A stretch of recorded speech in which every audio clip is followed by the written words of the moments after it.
نحمدہ و نصلی علی رسولہ الکریم والصلاۃ والسلام علی سید المرسلین۔ انسان کے وجود میں دو چیزیں ہیں، ایک جسم، دوسری روح۔ جس طرح جسم کو غذاؤں کی ضرورت ہے، بالکل اسی طرح روح کو بھی غذا کی حاجت ہوتی ہے۔ جسم کی غذا مختلف قسم کا کھانا، جس کا مزہ سب سے پہلے زبان کو ملتا ہے۔ اسی طرح روح کی غذا خدا کی عبادت اور خدا کا ذکر ہے۔ اس کی لذت سب سے پہلے دل پاتا ہے۔ اسی لیے قرآن پاک میں فرمایا جاتا ہے کہ الا بذکر اللہ تطمئن القلوب، بے شک خدا کے ذکر سے دلوں کو اطمینان ملتے ہیں، خدا کے ذکر سے دل آرام پائے جاتے ہیں، روح کو چین ملے گا۔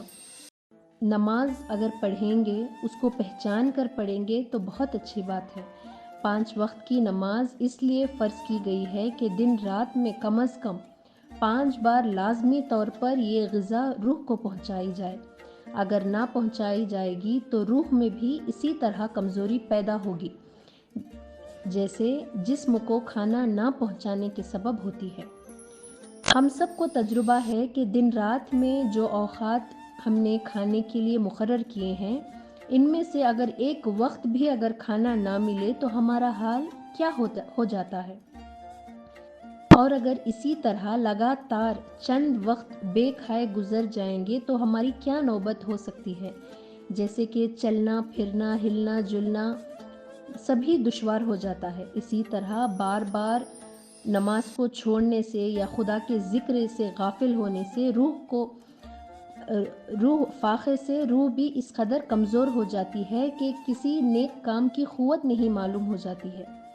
واعظ دل میں نہیں لگتا، وظیفہ پڑھنے بیٹھتے ہیں تو دل گھبراتا ہے۔ ہاں، گانے بجانے جیسے کہ سوشل میڈیا ہو گیا، اس پر ہم لوگ بہت سارا وقت ایسے ہی گزار دیتے ہیں، نماز کو چھوڑ کر خدا کے ذکر سے غافل رہ کر اپنی روح کو کمزور بنا دیتے ہیں۔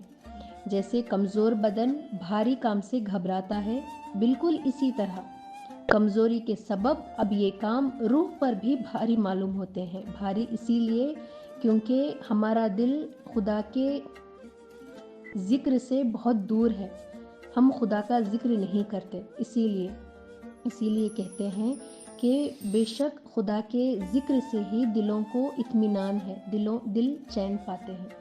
السلام علیکم ورحمۃ اللہ وبرکاتہ۔